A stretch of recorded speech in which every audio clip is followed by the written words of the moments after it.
one.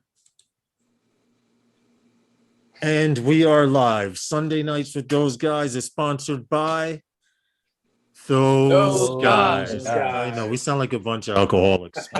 Something. I don't know what's going on. We'll get it together before the night's over. What's up, everybody? As you see on the panel, we have Johnny C. and Mr. Captain Ray Kelly. Why do I need a drone license? If you are looking to fly your drone for hire or for any part of your job, or really for any non-recreational commercial portion of our show tonight? That wasn't me. No, I take full responsibility. It was me. Oh, okay. Don't worry about it. Anyway, what's up, JSK? JC Flying Welsh Rob. I sent you an invite, dude.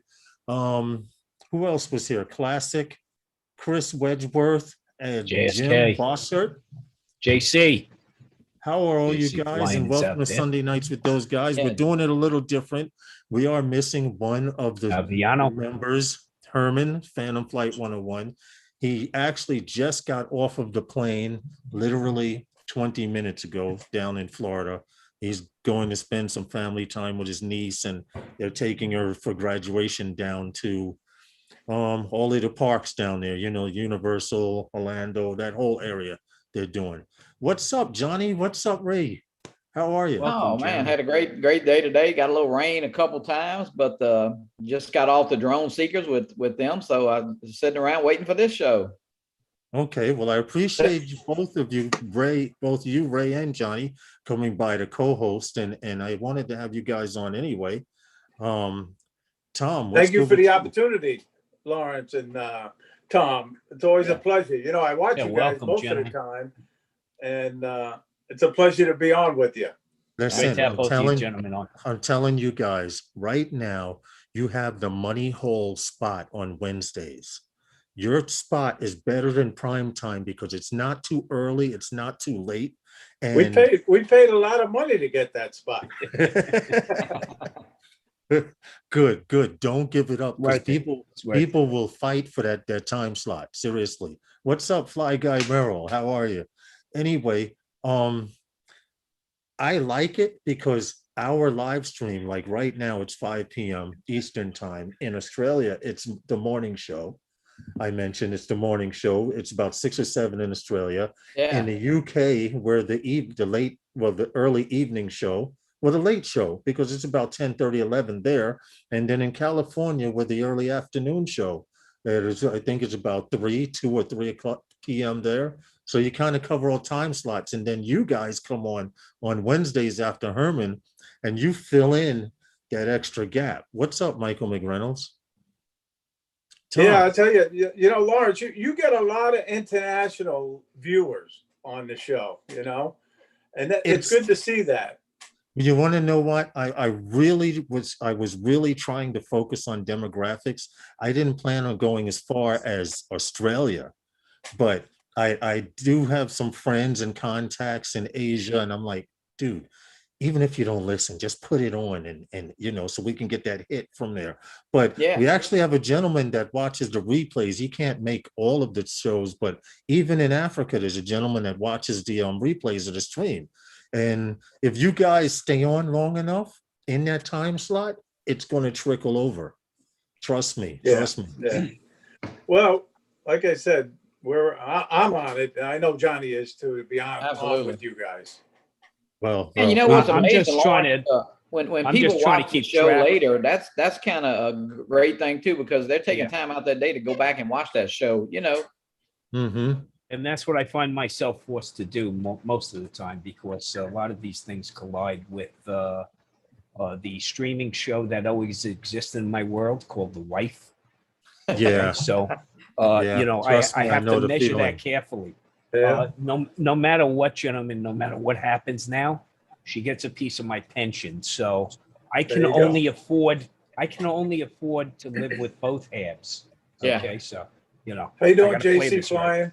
Okay. Yeah. So, well, it's good that we got you guys to come on here and co-host with us, because Herman is down in Florida, like I mentioned, with his family, spending some time with his family. His niece just graduated, so unfortunately they just got off the plane of less than half an hour ago, so they're not even at the hotel. but I told him just make sure he gets some flying in down there while he can. And he says he sure will. Lawrence,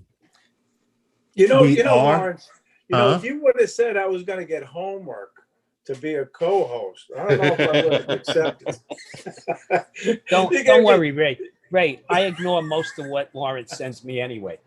Okay. Yeah. Don't worry. Yeah, they ignore I'm not it in the profit sharing plan yet, so I ignore most of that. They ignore it and then read a couple of paragraphs and then Lawrence, Ray texted me. He said, "Did you get the homework assignment from Lawrence?" I said, "Yeah, actually, I did."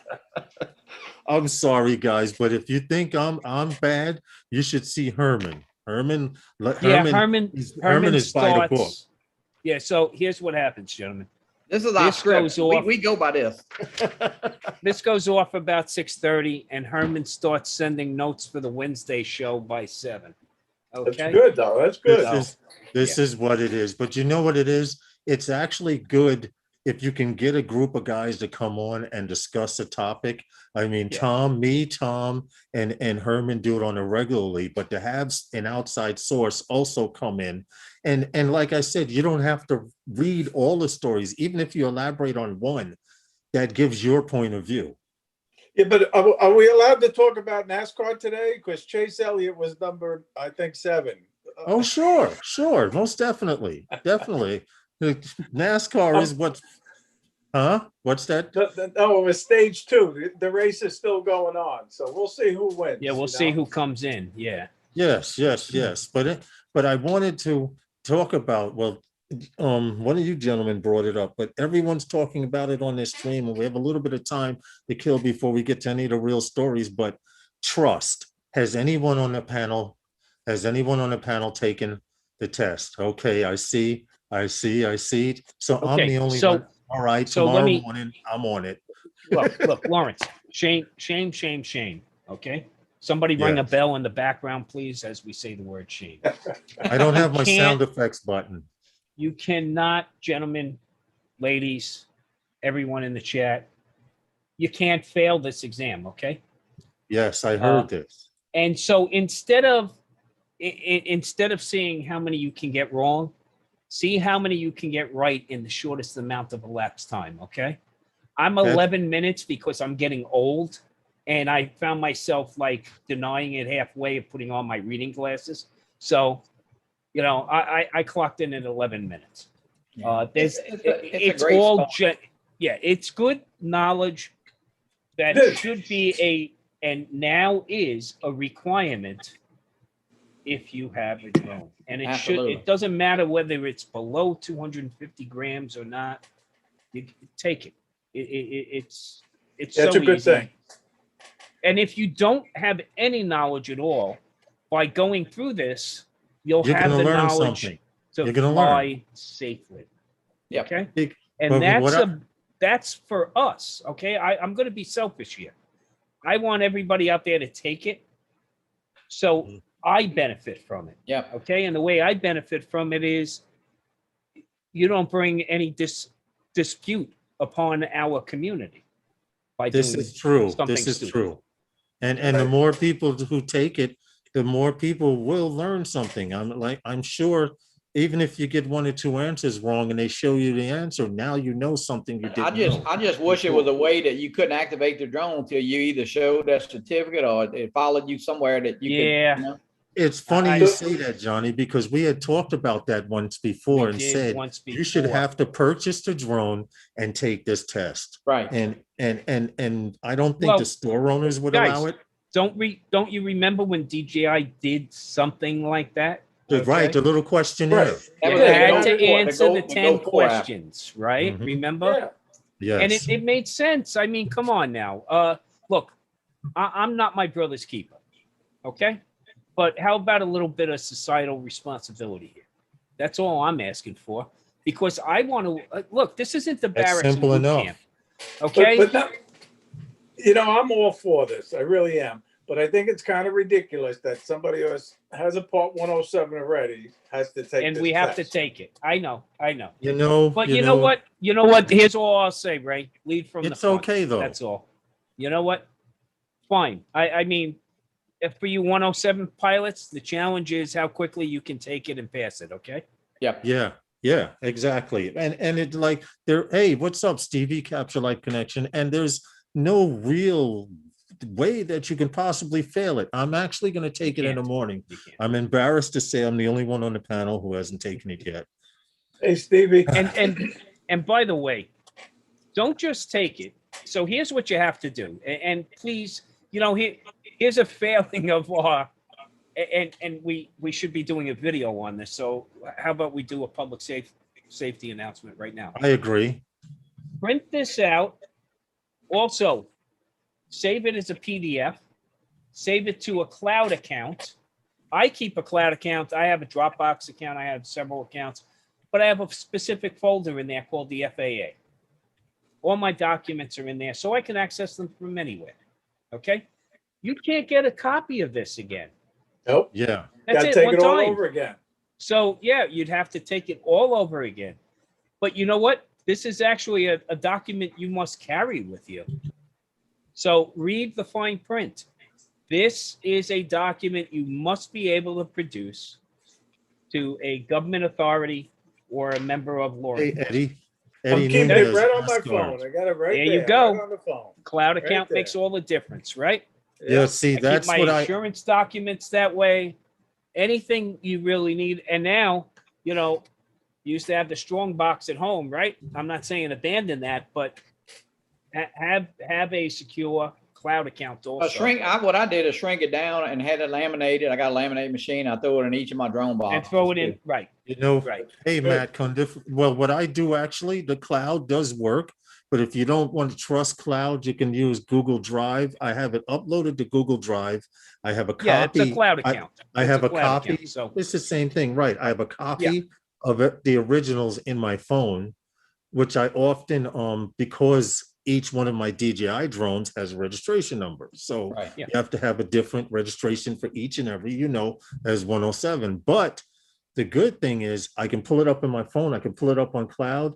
And that's a good idea, Tom, to have a hard copy, at least shrunken down. Just throw it into your bags that you fly with. Okay. That's all. Throw it into the bags you fly with. I have copies. I have copies of the registration. Now, I got to tell you, not the last time I flew, but right before that, because it was during the pandemic, they actually asked, are those registered? And right away, when I pulled the first drone out, I pointed to the leg where I have my FA number. Okay. And then the pocket inside my think tank bag is translucent. So I unzipped that and I said, for which one? And I fanned a few of them out. Okay. Yeah. And that was it. Boom, back in the bag. Thank you very much. You have a nice day. And that's probably something that most people don't know. I mean, even some of the little, if a police officer might ask you, they may not know that you need a different number, being a Part 107. But Lawrence, weren't you recently? It just recent, right, yeah. Tom? It recently happened to me where I don't usually use before you fly out here on a peninsula where I live, but because I had not visited this spot in a while and I was by myself, I said, hey, AZ Drone Dudes, I said, let me get clear authorization through before you fly. And as soon as I was maybe on my second battery, a police car comes back. They usually come back there to see if people are doing drugs. It's a fisherman spot, but they go back there to see if there's any mischief. And someone said, oh, we saw this guy walking back there. And he told me, he said, someone reported that a strange guy was walking back there and didn't have fishing Definitely poles. That's Lawrence. And yeah, you told him you wasn't that strange, Lawrence, I hope. But I know, right? But I was smart enough to keep the text authorization that before you fly sends you to show the officer, because where I was flying at, no lie, you can look across the water and you can see Kennedy Airport. Now, for those of you who are not 107 pilots, well, that upside down cake, wedding cake or whatever you call it, because the plane was flying directly over me, he's like, you're not supposed to fly here because the airport's right there. I said, sir, I've been doing this for quite some years. I have authorization. Give me a second to come back and land, and I will show you my authorization. And he's like, where are you? And I was like, well, I'm by the bridge over there. He's like, well, that I still don't see you, because I was flying the 2S. I said, trust me, that's where I am. I showed him on the screen, and I showed him I was coming back. I came back and landed. I pulled up the text that says the FAA, and I said, you do understand the FAA? He says, yeah, I understand all of that. And it said the FAA gave me authorization to fly from this time to this time at this ceiling, which was 200 feet. And then I also pulled out Flight Radar 24, which is very, very important, because I could actually show him the planes that were taking off over me every 2 minutes. And I could show him that the plane was about to pass over us was already at 1,500 feet. Yeah. Mm-hmm. And here's an important thing. And he was very nice about it too, Tom. He was very cool about it. Because here's an important thing. And this goes for everybody. And Ray, you can back me up on this. Your approach. Yep. First and foremost, okay, just be very, very respectful of the situation the office is in, and explain, because a lot of them, while they might get, a briefing at muster or roll call or whatever they might want to call it in wherever they are, not all of it sinks in, not all of it registers. There's a lot of information overload out there. And if you come off very reasonable, but with some authority as to, hey, here it is right here, and not, don't be condescending or anything. Look, officer, yes, I do have it. And by the way, I also have this document too, and I have the authorization. And it's going to be, hey, the next question is going to be, hey, how much do those cost? Where'd you buy that? Before he left, that's what he said. He was like, well, your attitude and demeanor goes a long way. Yeah. Yes. And the fact that you're organized and you know where all your paperwork is and you got the explanations, it goes a long way. Yeah, it does. It goes a real long way. I was with Audley, so Digital Kite, and you'll see a lot of his some great stuff from Audley. And him and I were out at Pilgrim State Hospital, okay, out on the island. Oh, I'm familiar. And we were flying, and we happened to be flying from this parking lot over by the old section, over by the water tower. The water tower. Yeah, great spot, by the way. A great spot to hone your spotlighting technique. Yes. Okay, your orbiting techniques. Yes. So we're over there flying, and a member of law enforcement pulls up because I believe the New York State Department of Health and Mental Hygiene there. Yes, the hospital police. They have their own police officers. Yeah, they're actually police officers, not peace officers. And so he came out of the car and approached us, and he went, "How long have you been here?" And we both had our trunks open, and actually Audley was landing. And I said, "Well, we've been flying around." "Oh, yeah?" And I said, he goes, "Have you seen anybody?" And I said, "No, honestly, we haven't." And I noticed him looking at the garbage along the side of Audley's car. And I said, "We just pulled up to fly. We're not dumping or anything." Okay. And right away he started asking questions about the drones. So I immediately kicked into, "You guys don't have one of these?" I mean, he goes, "You know what?" He goes, "Most of this happens at night, most of this dumping." I go, "And you guys don't have one of these? Do you know they make one with infrared?" That's right. The thermal camera. And I wound up sending his chief a letter with some information in it regarding how they could use it and what steps they would have to go through with the FAA to get, permission. But we turned the tide right away from the way he approached us. He's looking at us like we're illegally dumping there. We engaged them and told them exactly what we were doing. And,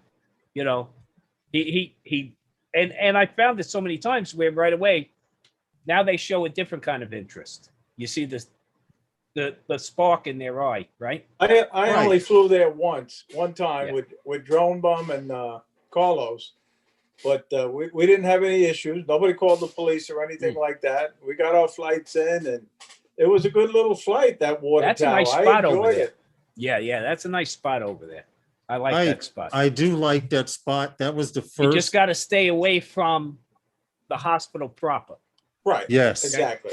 That's true. There's two different sides there. It's a great spot for FPV as well as camera drone. That big long lawn in front of the water tower there. It's guys, by the way, it's it's a brick water tower. I would say it's probably 70 feet tall, 80 feet tall, maybe. Yeah. So, yeah, a lot of fun to fly that over there. And they called it a bando, it's a bando. Well, but it was cool inside that water tower. Anything that's abandoned, there are a few people that have flown inside it. I do know 1 or 2 people have flown inside it. My skills are nowhere near that level. Yeah, they did. They flew inside, out the door, in through the windows. Yep. Crashed into the wall a few times. I have seen. Have any of you guys seen this video that's circulating?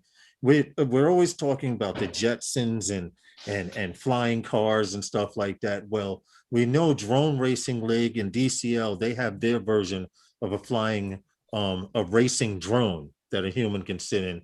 But this particular video that I have here, I saw it on Facebook, and I went and found the source and decided to share it with you guys. But they're trying to make these flying cars, or these are certain prototypes that they have. I don't know if you guys have seen them, but I did see it floating around on Facebook. Now, if you look at the propeller design there, you see each one has 4. So they call it a R8, a Race 8. I think that's the name of it.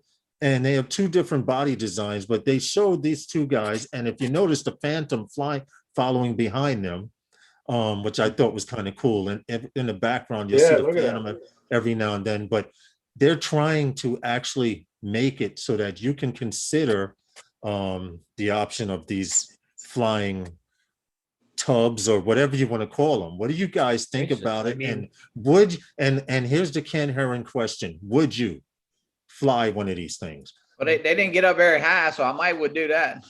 We'll see. My NASCAR days are over. Yeah, no, I wouldn't be caught dead racing in them. That looks like you would be, Ray. Happen to me. That would be the problem. Okay, that would be the problem, right? That would be the problem. You would get caught dead in that. Well, see, my issue is, look. I even took NASCAR course out in Las Vegas, man. But I still felt like I had that whole car around me, even though I knew it would blow apart in a second. But this, the colors, those spinning blades. Those spinning blades, that's what I have a problem with, okay? Hey, Sunrise. And this is the thing that we haven't gotten a hold of yet. In a helicopter, when things go wrong, you can auto rotate. Right. Okay. Why have we yet to introduce auto rotate to my $1,500 to $2,000 drone? Okay. That's going to make it a lot heavier. Yeah. And raise. Yeah. And I would definitely want auto rotate in those things. Okay. If it didn't have that, I'm completely out. Not even not even for the adventure ride.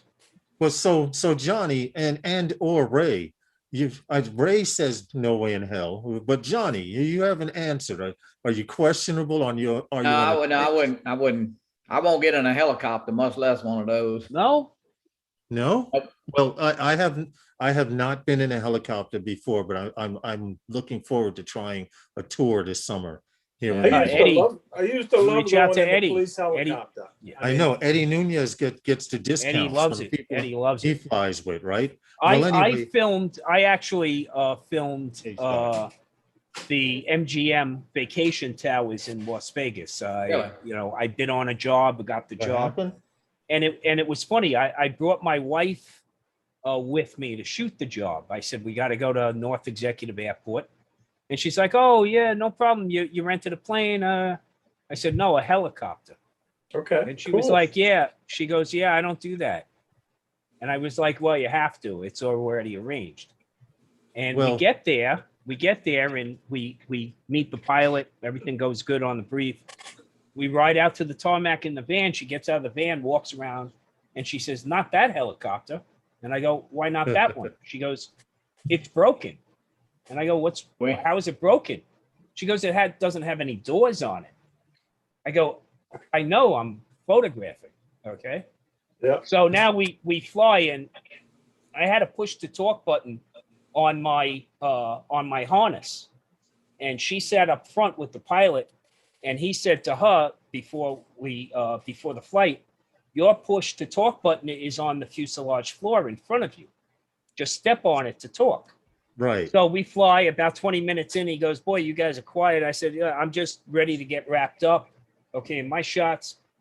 We land. She rips the headset off. She goes, I've been reaching for that pedal for the last 30 minutes. I can't reach that. Okay. I turned to him and I said, hey, can I get one of those installed in my car? But yeah, she had a blast. It was an eye opener for her, you know, to be in that chopper. It's funny you're talking about your wife in a helicopter. And when I went to Vegas, I suggested to my wife, let's take a helicopter ride to the Grand Canyon. And to my surprise, she agreed to it. So we went to the Grand Canyon via a helicopter. Landed in the floor. Yeah. Yeah. And she loved it. Spectacular tour, by the way. I've never been on one. I can honestly say this summer I'm going to take my first helicopter. Yeah, do the fly on out of reminding me Jersey. that Eddie Nunez has a place he flies from. These guys go around. They fly around the Statue of Liberty. Yeah. They fly around the Statue of Liberty and they do a few buildings in Manhattan and then you come back and land. Open door. Nice. You know, and it would be nice.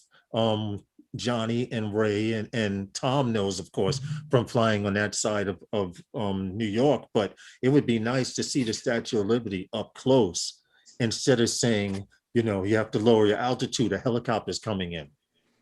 It's funny you mentioned that because I always wanted to do that, Lawrence. But now in my older age, you know, I'm afraid of height, believe it or not. Okay, well, I don't know if I get in a helicopter again. So let me ask you a question then, Ray.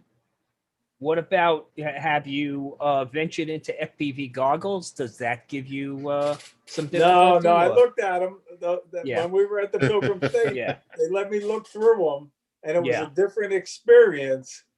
But I was sitting down. They told me sit down. That way you don't lose your balance. You can fall over. You can but you'll be seated in the helicopter and strapped in. Okay. I probably would do it.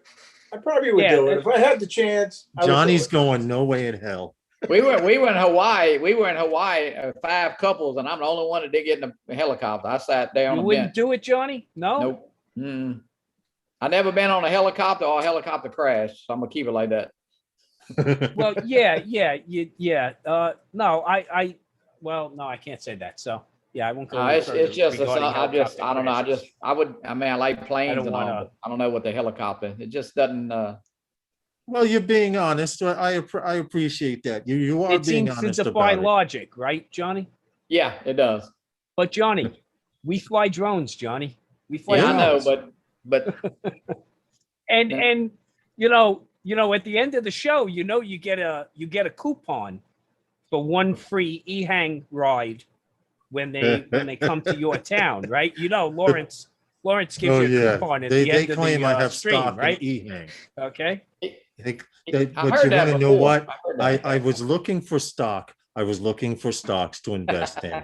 And a while back, I said, well, I was paying attention, doing stories about e-hang, and they had introduced their 216. Now, before they introduced their 216 and they went public and everything, they weren't doing too well. But then I started doing research on e-hang, and when I noticed their stock, this was a month ago, it was actually $19 a share. Now it's fluctuating between 36 and 38. I don't know what it is present day. It's almost at 40 today. But, so now $40 is still $40 is still a decent get in point. And I'm trying to break that line and do it. I just dude, no, I'm going to tell you right now. Okay. I don't want you trading in stocks yet. You got to do a few more YouTube videos, Lawrence. Okay, you got to watch a few more. What you gonna say, Ray? Guys, remember that Lawrence thought DJI was selling real high, but that was the Dow Jones. Okay, so stop. No, that was Ray. That was not Ray Kelly. That was our Ray here in Brooklyn. That thought. Oh, Ray Hall. Yeah, that wasn't me. I'm gonna give you a stock tip, Lawrence. Yeah. Tesla, but don't tell nobody. Tesla stock. Yeah. Okay. By the way, okay. So you see what Ford's doing with the F-150, the Lightning. That They thing will turned it into power. an e-truck. It's an That thing e-truck will now. power your house. Yes, Okay. it's an e-truck now that they have. Right. It's got a 7.5 kW generator.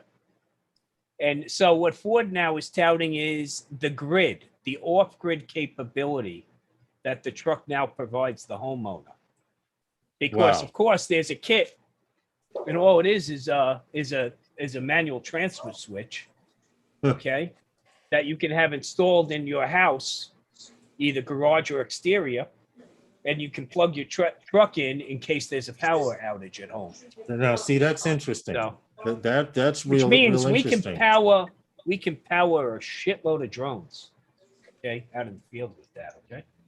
All That's right, where I well, see the all right, advantage. we can get on to this first story here about this drone that they're using that they're actually using to sample water. Now, there is a drone called Nixie that this company uses, but this setup, I'll show the pictures to it, but the story goes on to say that they can only do 30 water inspections on water samplings a day. And with this drone and this little setup that they have, I'm gonna put a picture on the screen so you guys know what the hell I'm talking about.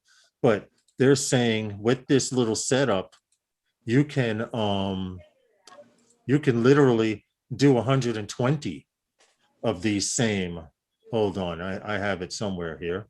I have the site set up. Using But this is it here. 600, right? 600s Yes. and 300s. The 600 and the 300 series, you can add an attachment that will allow you to have this little tube, and you could, at the pull of a handle, from what I saw in the video, they have a video here. I'll show it real quick. But from the pull of the handle, it locks up into the gear up under the drone, into the landing gear up under the drone, and you're allowed to take this thing and go out and get a water sample.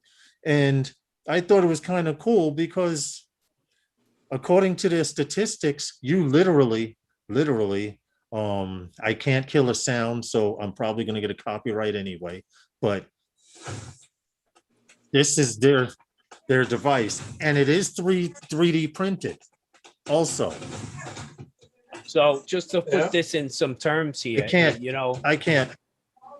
The city of New York does over 14,000 water samples at a cost of $100. Sorry about that. I couldn't mute the sound or anything on this video.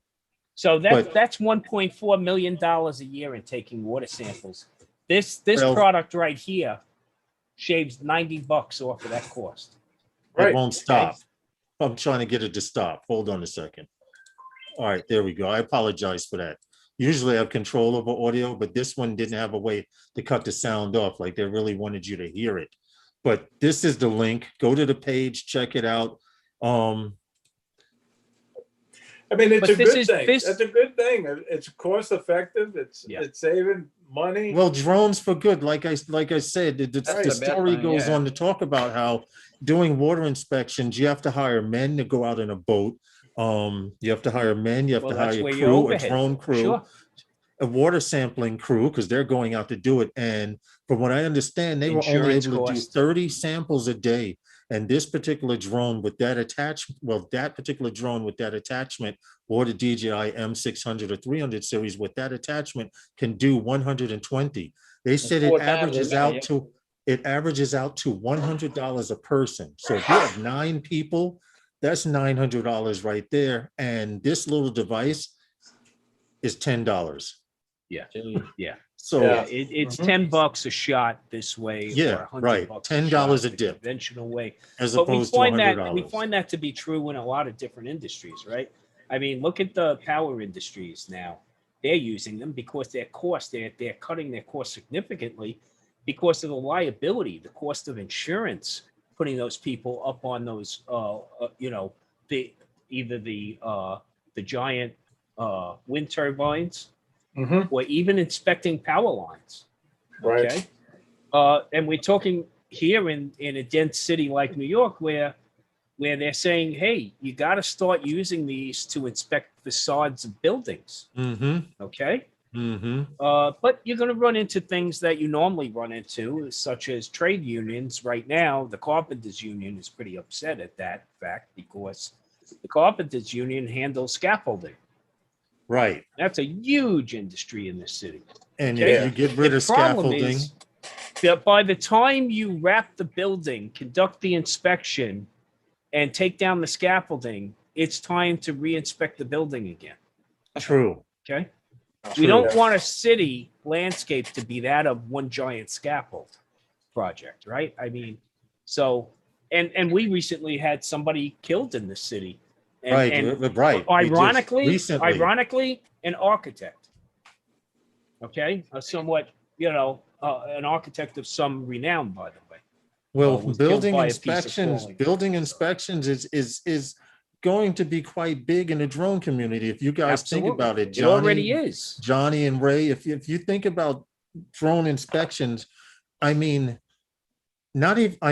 inspections, not even just buildings, but homes, towers. You're going to see more and more. It's going to become more and more popular. It will become another tool in the toolbox, right? I think roofing companies are going to start to use them with great regularity. The other day I get a call from an insurance friend of mine. He said, "Hey Johnny, I have a client who he's switching insurance companies because right now with the hurricanes, a lot of companies leaving Louisiana. So he said, hey, will you go out and he needed like 4, 5, 6 pictures of the roof.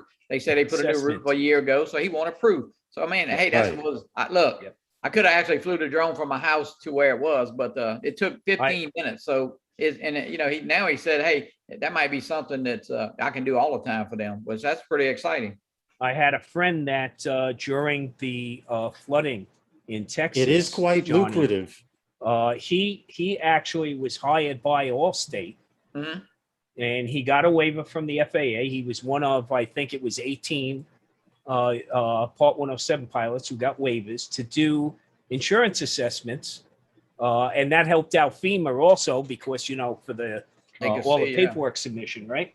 And he got $1,000 a day stipend, okay, and $1,400 a day, and he was there for 3 weeks.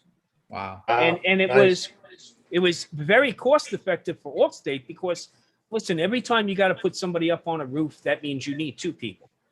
Yeah. Okay. And then the liability of putting somebody on a compromised structure. Yeah. Yes. Plus, the information you get back is very subjective. Okay. And over time, the sequence erodes, where with the drone, of course, you're going and sampling all these aspects, and you're coming back with the same data each and every time. Right. And that's something that a company can crunch on. I'm sure a lot of us have gone through these experiences. My neighbor, the last major storm that we had, ripped tiles off his roof. And he had just had the roof done about 6 years ago, but it was a small section. So I said, look, before this roofing guy comes here, let me go up and take pictures of your roof so he doesn't tell you that other corner of the house, it needs work and it really doesn't need work. And exactly what I said, the guy tried to tell him that he needed work in other parts of the roof. And he's like, well, from what I see in these pictures here, everything looks pretty smooth. I don't see anything up there. He says, now he goes up to the roof with the guy and the guy goes, oh, that's just how it looks. It was an angle from the ground. I was wrong. But the little things like that, what are you going to say, Ray? You're talking about roof inspections. Last year, I should have thought of this, to go up on my roof and inspect it with my drone. With the drone. I didn't. Do your gutters that way. Yeah, man. Your gutters, all of that. To give me an estimate, 2 of them said, you need a new roof, Ray. You need a new roof. The third estimate said, no, your facets have to be repaired. You got 2 leaks. Needless to say, I went with that guy. Yeah. Well, when you talk about it, right? You think about what's the cost of a Mavic to Enterprise Dual, right? Think about it. The cost of doing business, come on, that's pennies. Now with a roofing company, and I know somebody who did this. What they did was, and it's not anywhere in the New York area, but what they did was they went down the county road and they stayed over the median of the county road. It was Class G airspace. And what they did was they did the south side of the road, they did the north side of the road. Then they chunked it up and looked at it and said, wow, look at the heat loss. Look at the heat loss. Look at the heat loss. And then they kind of cold called the neighbors. And I don't know what their return rate was, but it was better than doing nothing, right? I mean, there's an industry, you got to like market yourself. Right. Yeah. Most homeowners don't know they need a new roof until it's too late.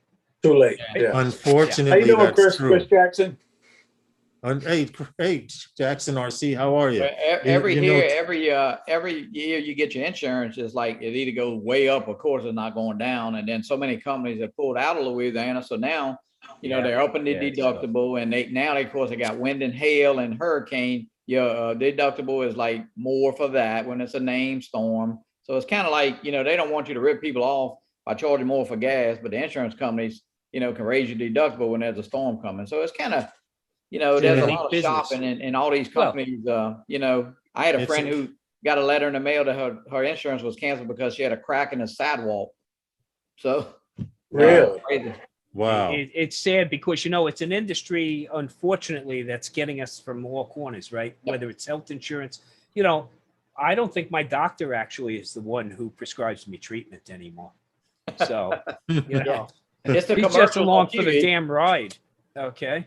But it's funny because every time I think about insurance, whether it's home, whether it's, umbrella, whatever it might be, the cost never goes down. Okay. No. Cost never goes down. But drones can bring a lot of their costs down by doing those inspections. And the roofs are getting so steep, in a lot of places that even those guys don't want to get on the roof, Well, think about how cheap it is to perform a drone inspection. So the frequency, the interval can be much shorter, which means you're more likely to catch something when it's not very expensive to fix. Yeah. Right. Well, I do know around my old neighborhood, because I just recently moved, but in my old neighborhood, to get a guy to go up on a roof, they charge anywhere from $2,000 to $2,500. Okay, and that's just to get him on a ladder. We're not even talking about starting the inspection job. That's just to get him to come in and to talk about what you want, what you're looking for. And I know someone who was a 107 pilot, and that actually got me into wanting to become 107 pilot, who got a nice contract with a bunch of co-ops. All they wanted was the co-op community, the guys on the board, wanted was this guy to go up and take pictures of everybody's roof. So after they have it inspected by someone, they can say, well, what about this pool puddling up in the pool, this pool of water puddling up in the corner, things that need to be addressed. Yeah. So he got paid for the job. It'll give you a buildings. It'll give you a timestamp of a good roof. They can't say, hey. So not to bring up a tragedy that happened down in Florida with that building collapse, but just say if they did more frequent inspections with a drone, let's say, that could have been prevented, maybe. The cost of the technology that's used to conduct inspections, is going down dramatically, because it's not. Yeah, I agree with you. Using drones definitely. But there's other things too, that could have been used in that regard. It's a sad situation, and working a rubble pile, especially with an active fireground operation, my heart goes out, and it's a tough situation. Urban Search and Rescue Team 1, Miami Dade, is working the scene right now. Yeah. God bless him. Okay. Which brings me up, I'm sorry to interrupt, Tom, but I have to see if I can find this video. Did you see the video of the fool that flew his drone from a mile away to the site? No. There's a video. But let me do. Hi, little Llama Laura. Let me ask you a favor. Let's not show it. I don't want to contribute. No. I don't want to contribute. I'm going to get it, and I will pass it on so you guys can see it. I'll find it and pass it on so you guys can check it out. But hopefully he will be caught by the FAA. I got to watch the full length video. Someone sent it to me, And like you said, I don't want to promote if you don't think the first responders on scene and the professionals on scene aren't using all the technology they can, okay? Of course they are. Yeah, but I was to just fly in your awe. drone, to fly your drone into that exclusion zone, which, by the way, guys, is a legal perimeter, okay? Yep. Enforced They by don't the have FAA. to. They do not have to post a no-fly zone in the area. No. It's right now a disaster scene. Okay. Right. It's an active disaster scene. There is a NOTAM is an automatic on that, and a TFR goes in place immediately. Right. And only if you have a COA, a public safety COA, can you operate within that airspace. Right. And I'm even talking about helicopters, fixed wing, manned aircraft cannot operate within that area. So, when you're a knucklehead and you fly into that area, then you prevent others who have to use the technology to actually save lives instead of trying to garner popularity, on streaming media. So exactly. This is what I'm talking about, bringing ill repute upon us in the community. Right. Now, like I said, I will actually send this to you, Ray, and then Johnny. Have you seen it, Tom? No, I haven't. I'm sending it to you in Messenger because we don't want to promote this kind of flying. The guy's got a commercial on. Exactly. Yeah.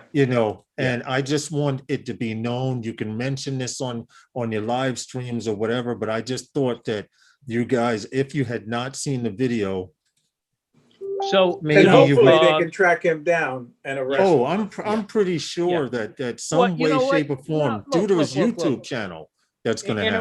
An arrest is too good, Ray. A civil fine, Ray. Hey, what's up? Arrests seem to go away these days, Ray. Yes. But those civil fines keep taking and taking. Okay. Yeah. True. So, that's true. You know what? That's what I'd like to see here, because when you get hit in the wallet, that's when you remember. Okay. Yeah. You remember where those speed cameras are. Exactly. Okay? Exactly. Right? And it's funny because someone out here must have gotten caught by the same camera several times. So what they did was they went and they took a can of red spray paint, fluorescent red, so it's bright, so you see it out your peripheral, and they put a letter C there for camera. And I'm like, dude, if they even caught you doing Waze already, will you? Come on now. Be part of the Waze community, will you? Well, believe it or not, a lot of people don't use Waze. What about you, Ray, and you, Johnny? You use Waze? I do, absolutely. Yeah, sometimes. Yeah, I use it. Yeah. In New York, you should use it all the time. Because now I love the ones warn you where the cops are. Yeah, even when they're hidden, right? Well, not those just state troopers, that. They are, no, it's funny. It's what I find funny though is in New York, the one warnings we don't seem to get is pothole. Okay, I know. But when I'm outside in New York, with all the technology in the world, Waze will show up. There's a pothole approaching, right? In Queens, that's all you would ever have is notice. That's all that would be. Yeah, exactly. Hey, Gary, how you doing? Grant Aerials. So I recently got an off-road 4x4 pickup truck, right? Mm-hmm. And my wife says we don't even need to go off-road. We're in Queens. Yeah, it's true. The roads are really, really bad. I tell you, I was going from the Grand Central onto the Jackie Robinson, and I could have been rock climbing. Okay, with the same rate of effectiveness. You see what Stevie put? iPhone GPS tells you where the cameras are now. Yeah. Well, yeah, I know you guys. It's not just that. The good thing about you think about what's the benefit of knowing there's a camera there? Okay, isn't that kind of defeating the purpose? Yeah, I don't mean keeping a couple of bucks away from Big Brother, but I know to slow down in that area. Right. Okay. And if more people are slowing down in that area, then maybe they'll put out a few less cameras. Right. Okay? Quick question. Have you guys seen the story of the drones falling out of the sky?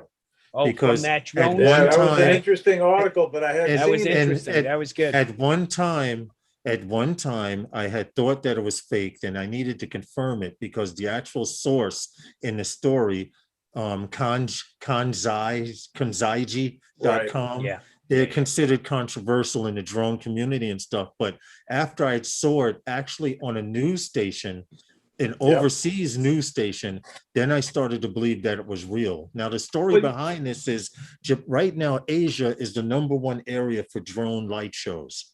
They have them like every other holiday, if not every holiday, there's someone doing a drone light show. And this story goes on to talk about how the gentleman that was recording it had noticed that the drones weren't quite spelling the words that they were supposed to spell. And I actually have the video footage here. I'm going to see if I can blow it up to good thing make he it wasn't bigger. spelling duck. That's actually not blowing it up. Yeah, All right, I'm going to share it was screen. hard for us to tell what they were spelling, but right. I know. That's another thing said also. To myself, you know, how are they doing this with all these drones and not well, having see, them it's actually the drones can see each other better than we can see them because they're talking electronically.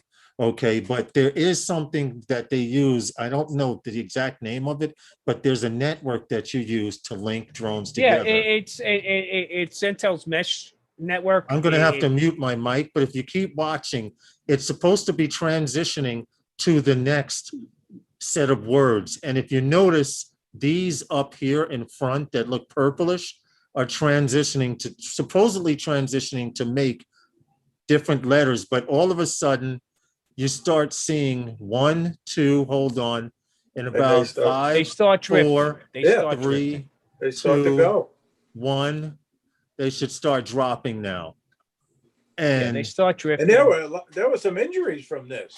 Well, here they go. Here we go. Yeah. Now, keep in mind, these are drones falling from the sky and hitting people's boats, landing in the water, splashing. They're literally falling. But like I was mentioning, the network that they were on, here's one going crazy up in the sky, going crazy in that direction. But I just thought it was kind of interesting that the entire network didn't go down. And that goes to show how technically advanced this is. Because it's really one network, there's something called a redundancy factor that you have to account into using so many drones. Would you agree, Tom? I find it pretty funny though, because where it's happening, okay, this is the mecca for drone light shows.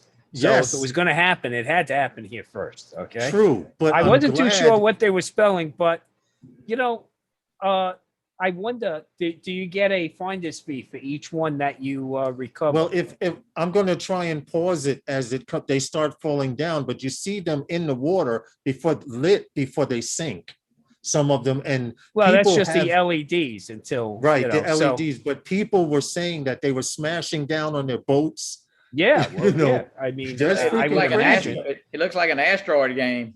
So exactly. So guys, was it happening? But yet, was it the green laser in the background knocking now them out of the sky? Right here, if I pause it, right here, there's 1, 2, 3 in the water. The rest of these are hitting boats, and people are literally scattering, trying to get out of the way because they think, of course, the rest of these are coming down. Now, I don't know about you guys, but I still want to see a drone light show. So do I. That's what I just said. I would love to see one of those shows. Absolutely. Absolutely. Walmart did a big one at New Year's. Over the water at Coney Island. That's where I want to see it. Yes, I agree. With Coney Island doing fireworks every Friday, it would be good. Every Friday night, fireworks. Right, every Friday night. Right. It looked like an asteroid game. You're right, and DM Lawrence will tell you where to fly from, okay?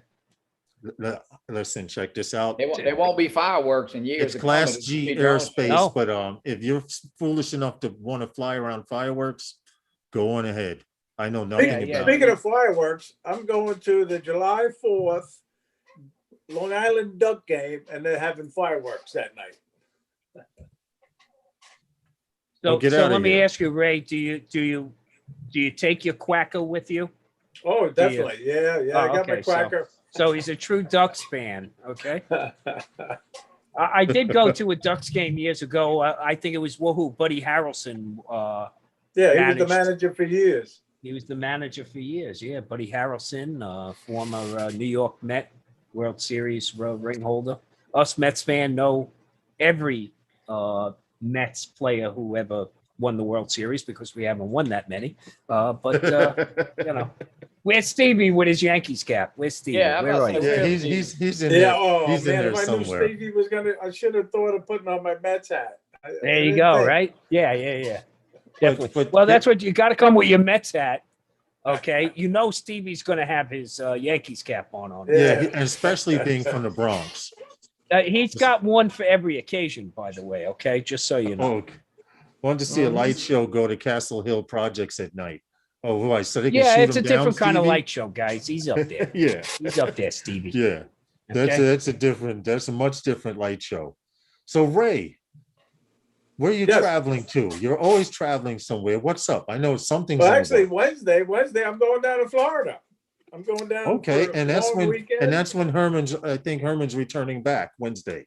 Just a quick trip down for the weekend. Run my boat, do a little fishing, and good for you. hopefully fly a drone while I'm down there. But yeah, it's a quick trip. All right. Well, I wanted to tell you to keep on making the videos that you're doing because you have that Nat Geo type voice. Like some people say I have a radio voice. Boring. You mean a boring voice? But you have that Nat Geo voice where the buffalo is about to attack the car. You have that calm, soothing voice that I like in your videos. It's a great thing. There's great narration. People tell me I should do it more with videos, but it's easier for me to get in front of a webcam than it is to hold a camera and worry about mic and audios and stuff. But I'm gonna have to upgrade eventually. Like right now, I can't. I'm in between. Well, Johnny's moving up to the big time. He's got a nice, very expensive microphone right there. It's not very expensive, but there's a mic. Yes, he did say he did say he had a new microphone he was trying out, and it seems to be working quite fine. It's a Razor, Siren Razor, so it's pretty nice. Okay, sounds great. It does sound good. Well, hey guys, there's another meetup too coming up, and all are welcome, by the way. We have a Rhode Island meetup happening with Mark Fisher. Okay. Yep. Eddie and I are going up, bringing our brides up with us, making it a long weekend.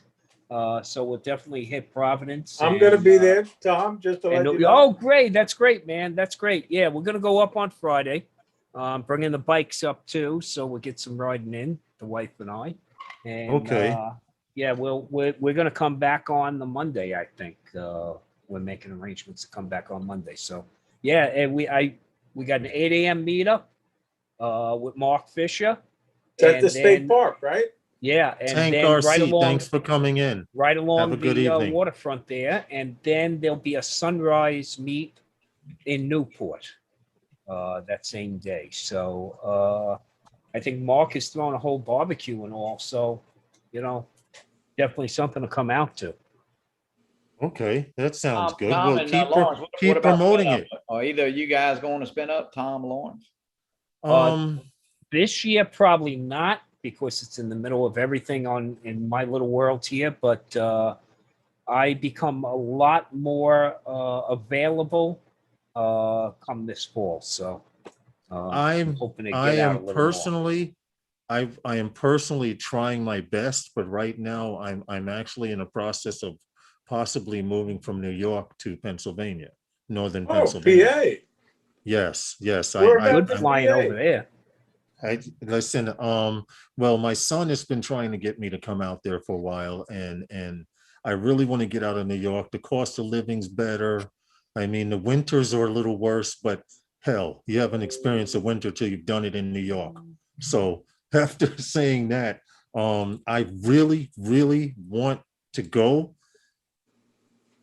Economically, it wouldn't be a smart move, if you understand, because I like I said, I'm actually going on the 17th of next month to look at future prospects of places where to go, and my son is trying to set it up so I can go from New York to Florida like that and never have to look back and say, oh, I left stuff there, I have to go back. Now I have family here. I love the hell out of New York, but also got to get the hell out of New York. If that makes sense. It's something about getting older that tells you leave New York, you'll live longer. And I'm not talking about the crime and all of that. I'm just saying in general, the more peace of mind, like your dollar goes a lot further. Yes, your dollar. If you're not definitely chasing it anymore, it goes a lot further. That's basically it. That's it's the reason. Hey, we moved to a pension. Moving to a pension-friendly state. Right. Okay? Spin up would be hard for me. Look, I could squeeze it, but I don't want it. It's still up in the air. Timing's going to be everything for me. These next couple of weeks, because if I go on the 17th of July and they tell me, well, we can transfer this over, and that over, 1, 2, 3. When can you come? I'm out. Okay. Yeah. Now, if they tell me, oh, we need you to do this and take care of paperwork, then spin up looks more feasible. But if they tell me, oh, come check out this development here, I've actually been looking in neighborhoods also. So, what area in Pennsylvania, Lawrence? Well, I had said northern Pennsylvania, but I was looking just what is it? Beth's. Oh, what the hell is the name of this place? No, it's across the water from Trenton. It's actually west. It's actually east Philadelphia. That's not far at all, man. No. King of Prussia. Not Easton, right? Easton? Not Easton. I would have to pull up a damn map to see the area. I was just looking at a neighborhood there. What the hell is the name of this neighborhood? Hold on. If I pull up Facebook, maybe my son has it in his. We had a video chat and he gave me the name of the place. I'm trying to pull it up. And of course, because I delete everything, I don't have it. I can't. Beth's Ben Salem, something like that. Bethlehem. No, just Ben Salem. A place called Ben Salem. I have to check it. I see now. I'm going to wind up going. We're going to go squirrel, and I have to go to Google Maps to pull this up. Ben Salem. That's it. Ben Salem. Okay. Ben Salem, yes. What is it near here? In Ben Salem Township, SALEM Township. Yep, HIP. Yes, this is it. Ben Salem, Newtown. Okay, now it's across from Burlington. Oh, okay. Yes. Okay, it's there's Eddington. Yeah. Ben Salem. Right along. It's right along 95, Ray. Where 295. 295 comes off. Northeast Philadelphia Airport is nearby. It's right in between Philly and Trenton. Yes. And I'm looking, that's where my son is. I'm actually going there, but I personally want to go further north. But I'm definitely going to start in the Ben Salem area. Actually, I even have an application already for development there that he's supposed to be bringing to me this week. So that's how fast I want to try and make this move. A lot of New Yorkers are going to Pennsylvania. Again, pension, cost of living. Yeah. Okay. Yeah. And the fact that the Delaware River is right there, there's a bunch of great flying spots. I zoomed in actually to Ben Salem. They have a racetrack there. There's one of Pennsylvania's largest malls. Casino there. Yes, the Parks Casino. Yep. And one of Pennsylvania's largest malls is also pretty close to there. So there you go. We will see how it goes. But that's where I'm going to start out at. Yep. And let's see where it goes from there. Honestly, if I can get to Pennsylvania within the next month and a half to month. If I can get there within the next month, I can make it a spin up. That's the objective. But of course, hey, Richard, how are you? Welcome to Sunday Nights with those guys. I'm sorry about this, but hey, Herman's in there. Herman. Hey, Phantom Flight 101. What's good, Herman? Hey, Margaret. Herman, you got your mouse ears already? Thank you, Margaret. Could you imagine Herman with some mouse ears on? I want to see pictures. Imagine. I'm thinking of photoshopping it. He's got a bad thing. He's got to stand in line about mouse ears. Yeah. If you don't have that quick pass, you will be in line for hours. especially at this time of day. Hey, Margaret Langard, how are you? And welcome Sunday nights to those Florida, guys. Herman. Click that like button, people, so you don't have to do it. Get into the habit of doing it automatically. When you go into a chat, you click like. That's what I do. Gundif says you started a revolution with those drone meetups, buddy. It's happening all over the country now. Yeah, Johnny and Ray. One or two people. Next thing you know, you got 40 or 50 of them. Well, see, that's the whole I think thing. they should all, they should all have in subtext at least sponsored by. You watch. Mark my words, Tom. You watch how many people go to Rhode Island. You watch. There we go. I think that's going to be. I think that's going to be a big turnout. Which means I better get my hotel rooms now. Okay. See, I do think that that's going to be a big turnout. And you guys in New York City always get a lot of people, right? Man, there were meetups we had. Tom when can we tell had you. some, Ray, we had to have our own air traffic control. Hey, Possum, we actually, yes, no lie, Ray and Johnny, we actually had air traffic control. We not only were we using radios, but there was a landing pad and there was a takeoff pad. Really? We had our FCC licensed radios. Remember? Okay. Yes. That's true. FCC licensed radios. Yes. Okay. Yes. We were licensed. So and to incorporate radios was so much better, because how many times have you been at a meetup and yelled, "What's your altitude?" And if you can't tell me your altitude, I think we had a visit. I watched the replay and I see you had a visit from Elliot Franco. Yes. Yeah, it was real important. I got my radio right here. I'm all ready to go. Good. We announced the channel and the sub channel at the meetup. Everybody tunes in, and then you call out your altitudes. And in fact, we got it down so good, Johnny and Ray, that we had the Secret Service earpieces so that we can just tap right here and talk into the earpieces that we have with the radio. And it's an advantage because you can take that second Johnny, to say I'm descending down to $300. A whole $26 upgrade. Okay. Man, did y'all wear a black suit too? While you flying? Listen, see, Johnny, you're not far off the mark. Yeah. We were men in black. We're standing right by the New York Pavilion over at the World Spare Building. Okay, so we were easily mistaken. Okay, me and Lawrence there. Okay. Yes. I can see it. Well, I'm going to tell you, at one time they kept on mistaking me for Will Smith the whole time we were there. Okay. Hey, Johnny and Ray, one time we were going to a meetup. We had all our radios, right? And people were getting off the subway, which was like 6 blocks this way, 3 to the right, through this park. And the guy was communicating from the train station the whole time. And we talked him on getting there. So now we pile into a bunch of cars. There's like 6 or 7 cars.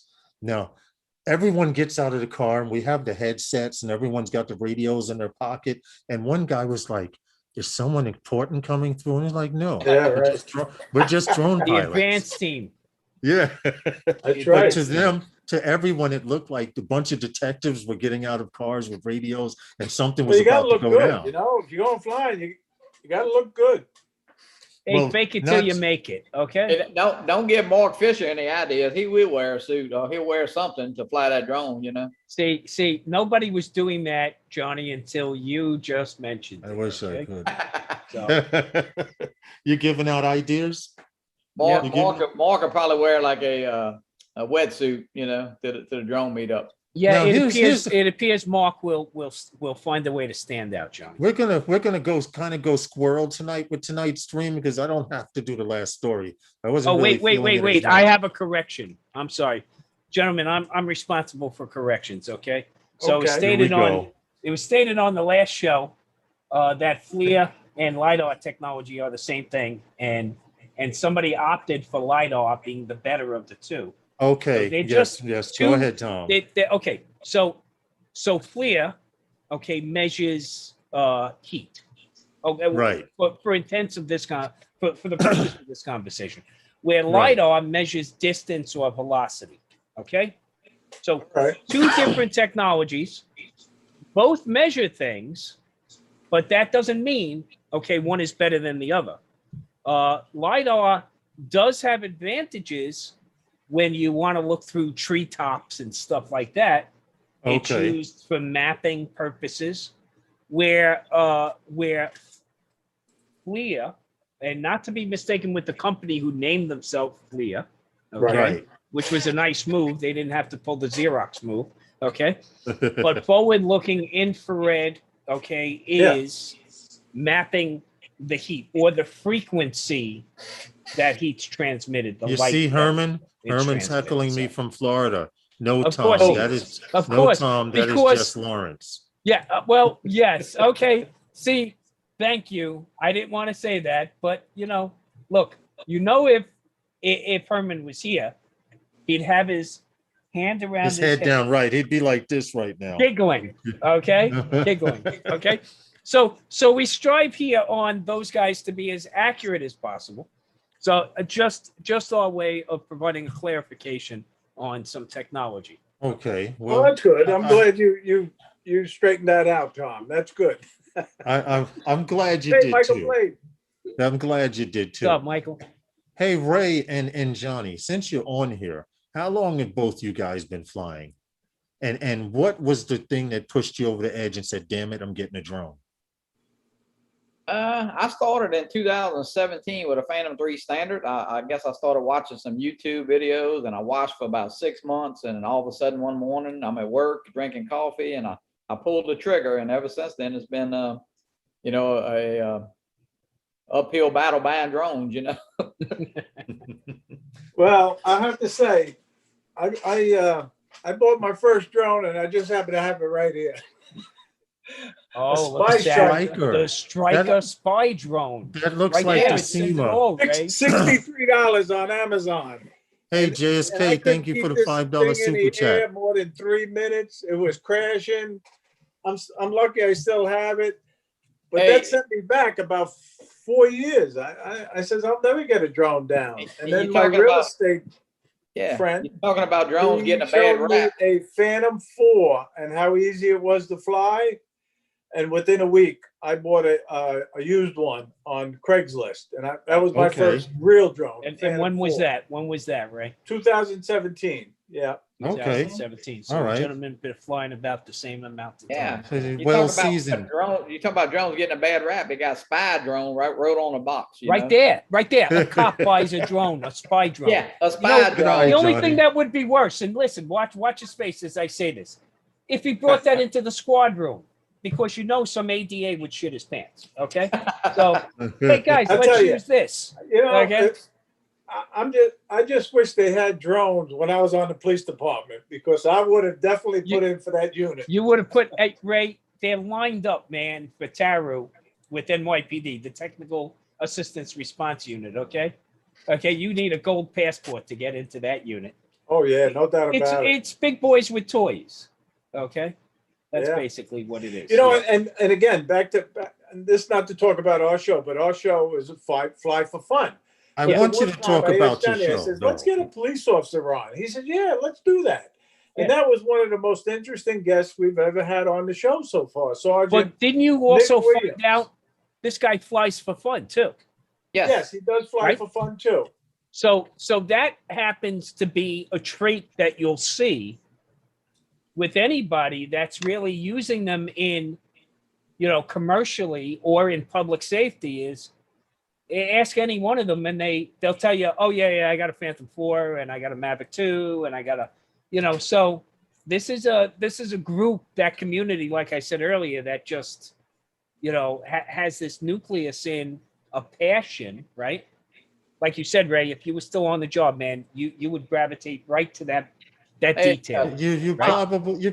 probably would, because when that officer came up to me and I showed him the abundance of information that I had to show I was legal, he was like, I didn't know you had so much. How many years have you been doing this? Now, I have been flying for about 4.5, 5 years, but the abundance of information that you have, there's no excuse to say I didn't know. Right. Yeah. And that's the point I'm trying to get at. You understand? Johnny, what were you going to say, Johnny? He thought that the Flight 24 radar was illegal. I said, no, this is an app you can download for free. It shows you every plane on the runway and the term. I said, the only planes that it does not identify are some government and law enforcement. You're not going to track Air Force One. But it will tell you where the plane is going, what altitude it's at, what speed it's moving at. And he's like, so you're telling me that plane right there is passing over is 1,500, 600? 1,500, 700. I'm like, yes. And I said, if you look on the map, the next one's ready to come down the runway in 2 minutes. You know what's pretty funny is the fact that when you can point out that the plane above you is 1,500 or 1,600 feet up, they don't realize we that only had a limit. They think it's 200 or 300 feet up. Right. Right. You know, but that, I don't realize that aircraft is big. Yes. Okay. Yes. Big. Yes. And I also explained to him, little drone. Okay. But more so, I explained to him that I only have a ceiling of 400 feet. I pulled out Air Map, and I have all my apps loaded, so I can go boom, boom, boom, and it shows a 400-foot ceiling when that runway is not being used. Right. Okay. Which gave me, I know automatically from flying there for years that I had a 200-foot ceiling. And someone asked this on the NYC 5 Borough Drone Group. He says, well, I have a 200-foot ceiling and I cannot get authorization. And you know what I told him? The answer was very simple. Instead of asking for 200-foot authorization, ask for 195. Ask for or 190 or 198, because they're not going to let you go to that 200. Right. And you want to know what? That makes sense. Yeah. It worked. Yeah. You know, so just the fact that he was in so much awe, he ended the conversation. Well, would you have a nice day? And I gave him a business card. I said, look, I teach people how to fly. If you have your drone, I charge a little bit more, but it's still the same thing. You know, it's in 2 flights, you have the basics down, and you'll probably run out and buy one any damn way. I always encourage showing people how to fly. If people are walking by me, I go, you want to see? Talk to them, show them. You have to promote. You definitely have to promote, you know. Well, you showed them that you had the knowledge to fly. That's what's important. And the information. And I showed him, I zoomed out. Now, people don't know this, but Flight Radar 24, if you're using it here in New York State, it shows you JFK, LaGuardia, and Newark. Okay. Well, that's because we have a tin ceiling over us. Okay? Yes, yes. We're nothing but class B airspace. So if someone comes to you and they're like, well, I'm running a little late, and the plane just landed, you could probably find that plane on the tarmac and see. You know, the thing is being an ambassador on the tarmac, right? Being an ambassador to the hobby. People are curious. You know, you'll always have the squad. That's what we call them on the job, is the squad. They always show up and go, what's going on? What's going on over there? Invite them over. Invite them over. Okay, show them. You'll have a convert somewhere in that crowd. Okay. And little kids just eat it up too. Okay. You know, and you know what? If you can promote it with the next generation, I mean, you know, STEM tech, you know, instruction, get them jazzed up. You know what I think? Did you guys get that message I sent through the Zoom chat? High school or maybe middle school should have a drone club. I think that's a good thing. Yeah, I agree. I really do. You know, I went to aviation high school, so you know, they had all those clubs and everything. But you look at the normal curriculum today, and that end of it, I'll tell you, whether it's, you know, robotics with drones, and then like that Robo Master. You know, a school should have a Robo Master. Yeah. They should have a couple of drones. You know, even that, you know, a Tello, and you know, a Mini. That would go a long way. You know, I'm saying that, and my son's been out of school a long time now, so I'm not up on it. But I don't know if my high school does have a drone. No, my granddaughter, Stevie, behave. They don't have. You see what Stevie put? Go to Flushing Park. There's a guy there giving lessons for $89.95 per hour. Stevie, $85.95 comes with a juice box. Okay, it comes with a juice box. And I believe that's a discount if you purchase a drone while you're there. Yeah. Okay. Our high school has a award-winning robotics team, so they do pretty good. Yeah, see, and I'll tell you, that's probably something other students thrive to join, right? I mean, oh yeah, you can't hardly get in now. You know, right, you got to be. Yeah. And these are things that spark the interest and the creativity, but also, might even provide them tracks to go down vocationally. Absolutely. Yeah, well, see, you know what? That I agree with you with that, Tom, because just because you have a drone program, and I did this in high school when we had an electronics after school occupational skills program. I wanted to learn electronics, but I didn't want to build radios. I wanted to know about the electronics. And with STEM programs and drones, with the open source coding, with the designs, the architecture, there's so many directions to go to. So look, program is on my job. Application development program is on my job. I'm making 120,000 a year. Okay.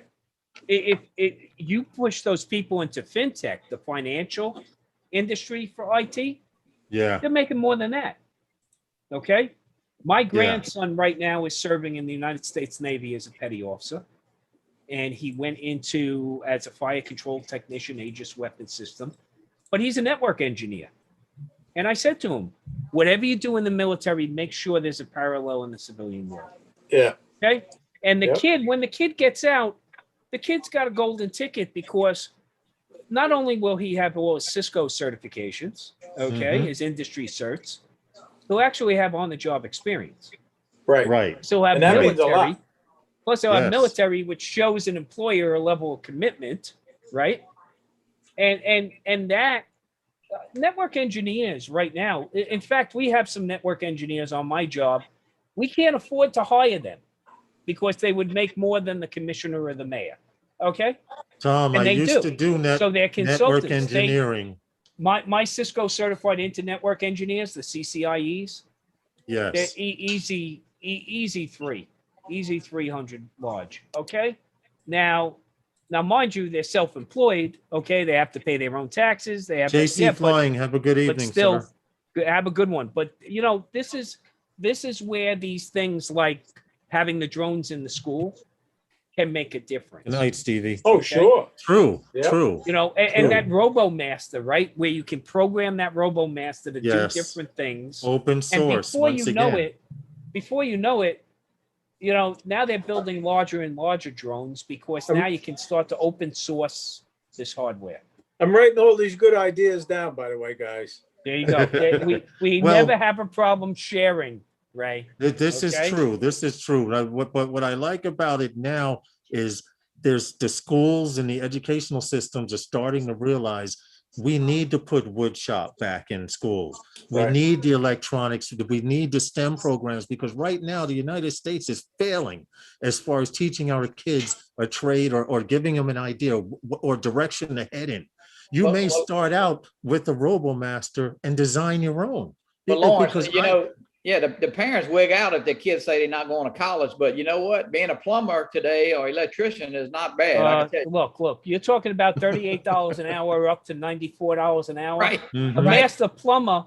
A master plumber in New York City, Ray. Okay. Oh, sure. Oh, forget about it. You can't go near that guy. Yeah. Okay? Yeah. You can't go near. Yeah. This is like, and we have local 3 electricians, okay? But they come out with an education. They come out. Herman. I think Herman is local 3, isn't he? Right? Isn't Herman? Yeah. But they come out with jobs. They come out earning. You don't work in the city unless you're a local 3 electrician. But the thing is, these are trades we need. We need to survive. Okay. And it comes from this. It comes from these things. Teaching these kids in school that there are alternatives. You want to go to college, there's no problem with that. Okay? I want to point out one little thing that I saw a very rich person do. Bezos' ex-wife, she donated so many millions of dollars, not towards technology, but toward arts. And she donated $10 million to the Harlem Dance School. So that's the difference and now. schools across the United States. Right. and that's going to make a difference. STEAM. Oh, yeah, it will. So that it started out as STEM, right? Yes. Science, technology, engineering, and math. And now it's STEAM, science, technology, engineering, arts, and math. Yes. These things. Yes, now. So what would you consider Leonardo da Vinci? A scientist or an artist?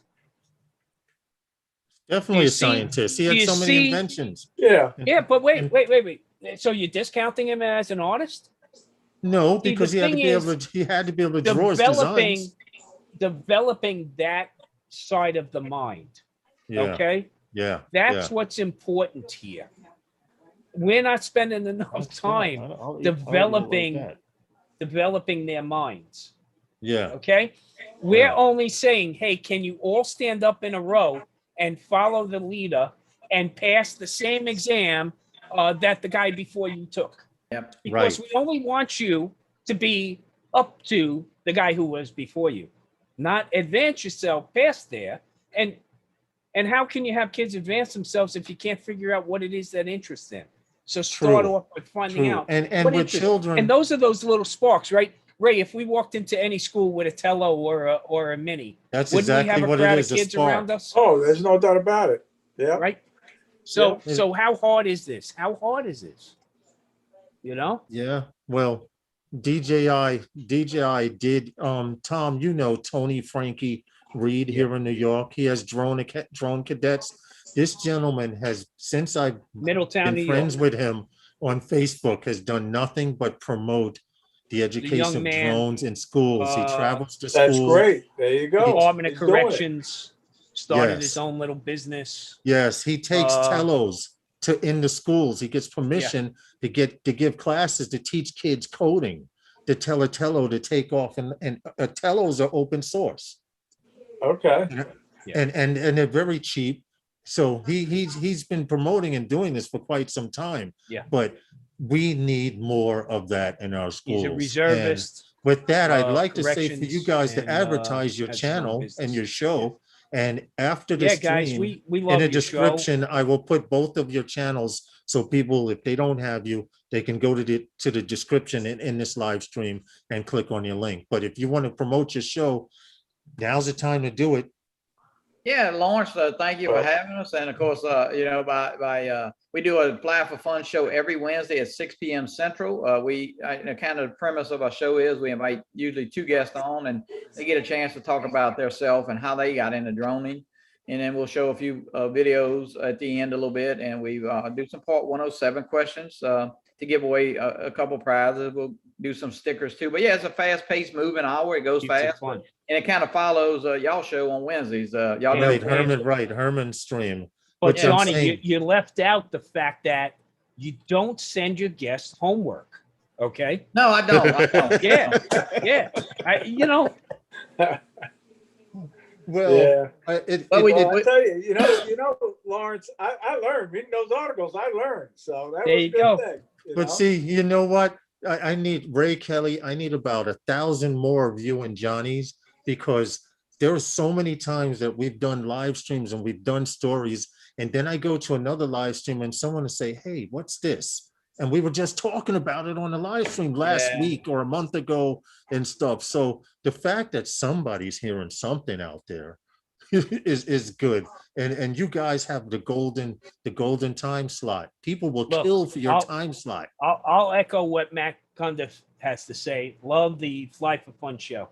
Okay. Well, thank you guys. We appreciate it. You know, and that's what it's all about for us. Getting out there, fly for fun. You can make money with your drone, all well and good. More power to you. But get out there, fly for fun, and like you were saying, Lawrence, share your knowledge. And Tom, you said it also. Share your knowledge. JSK. It's just up to you. Don't be afraid to talk to them and explain what you're doing. I have a firm believing, and I say this a lot. I used to say it when I taught high school students, each one teach one. Because if just one of us on the panel, which are 4, taught one person, that's now 8 people that have that knowledge there. And it may be 3 of us, but there's that many more. And it's knowledge costs nothing. It's the schools that fucking charge us. Yeah, there you go. You know, I mean, you get nothing. If you want to make money, you have to spend a little money too. I understand that concept. But to me, right now, at 57 years old, I wish I was a freaking teenager. There's nanotechnology to go into. The STEM programs are phenomenal here in the United States, you know, and you're talking being able to actually retire at 50, 55 years old with these particular well, you know what? I'm areas. I'm happy to be here while it's happening. Okay. Yeah, that's true too. And to get whatever enjoyment I can get out of it while I'm still on top of the ground. Before we get out of here real quick, what I do like is the fact that we are a group of older men, and it's hard to teach the young people stuff, but they're actually learning from us, whether they realize it or not. They are. Oh, yeah, no doubt about it. And we can learn from them. Absolutely. Absolutely. This is true. But listen, it's that magic time. It's 6:29.